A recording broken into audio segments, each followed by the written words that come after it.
We visited Lewin Forest in Western Australia's southwest to learn about the blockade that had been set up to protect the old-growth forest from logging.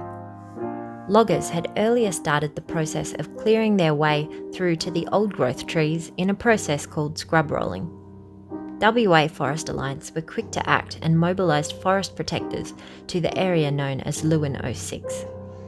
Their presence on site was enough to at least temporarily halt the logging.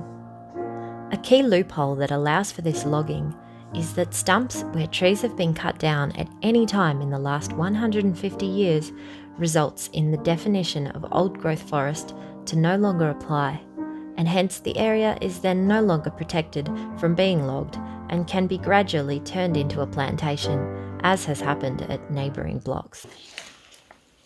So this is a stump, and this stump obviously was cut. You can see by its evenness a long time ago, maybe 100 years or something. So just because there's a fallen log every 2 hectares in this old growth forest, it's classified as not old growth. And because of this definition, this forest can be logged. The forest protectors are a diverse and knowledgeable, passionate group of people. In the time we spent with them, we learned what's happening there and how we could be doing a lot better. My dad and his siblings were brought up on a logger's wage. My pop worked in Pemberton in the mill, and he was a part-time farmer, part-time mill worker, depends on what was happening in the farming. And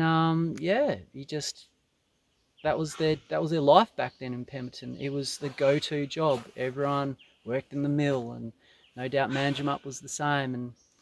But we're realising that we're losing these old growth forests at a rate that it's just not sustainable, and so they're just scratching at the surface, and what they're doing to make it more sustainable is taking out these old growth forests and replacing it with plantations. It's like,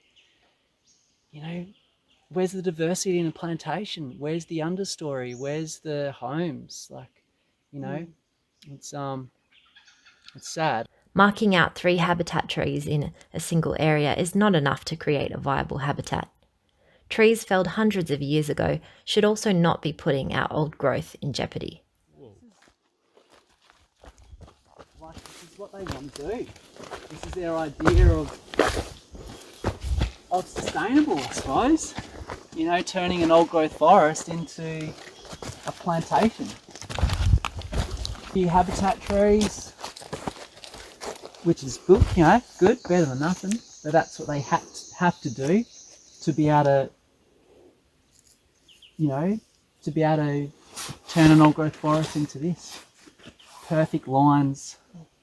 I was like, you can see it's like that's about 1,200, 1,500. They'll harvest this in, I don't know, I'm guessing like 80 years or something. And they're gonna do really well out of this block now. It was once, a sporadic old growth forest with a few big trees here and there, a functioning, healthy forest that was homes to a lot of different animals, and then they've changed it into this. Where do you stop? Where do we draw the line and go, okay, we've done enough land grabbing, this is it? When such a tiny fraction of what was once forest cover remains, we need to be protecting our old growth forests, which provide an understory that is habitat to our native wildlife. It's not about shutting down an industry. It's about keeping it alive, but just making a transition into a more sustainable future, rather than depending on taking that old growth forest, which is, there's not much left of. Lost so much. We've got like 10% of what, of forest cover of what once was. 10%, that's nothing. That's so that means 10%, animal species. We've lost 90% of the animal species that depended on that 90%, the sky was once black with cockies when they flew over. Yeah. And now you're lucky to see 20 to 30 in a flock.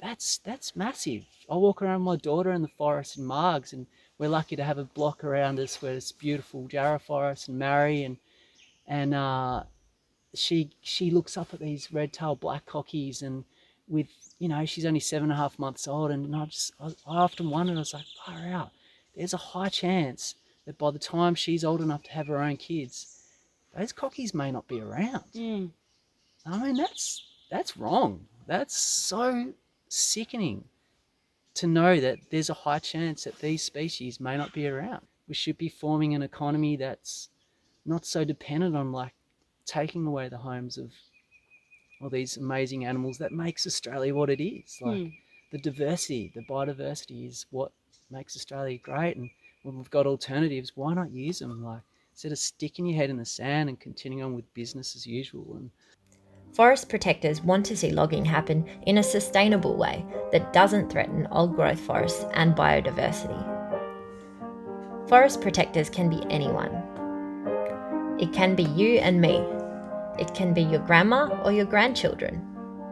At the time of this footage, over 40 different people of all backgrounds have spent time protecting Lewin 06, either dropping in or staying longer on site. Taking action is one way we can empower ourselves together, and turning up and giving your presence to the site is all that is required.